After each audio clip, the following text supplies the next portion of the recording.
Xfinity router blinking green. Ensure all cables, including the power cord and coaxial or Ethernet cables, are securely connected. If you notice any damaged cables, consider replacing them. Unplug the router from the power source. Wait for about 30 seconds, then plug it back in. Wait for the router to fully restart. This can take a few minutes, and check if the blinking green light stops.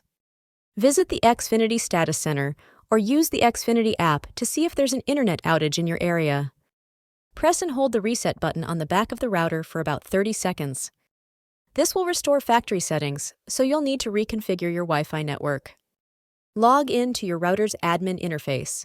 Check the router's manual for the IP address, typically 192.168.0.1 or 192.168.1.1, and ensure the firmware is up to date.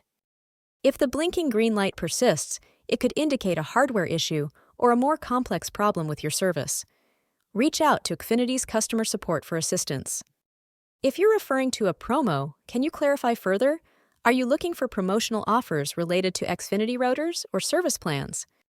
Thanks for watching. Subscribe, like, and share.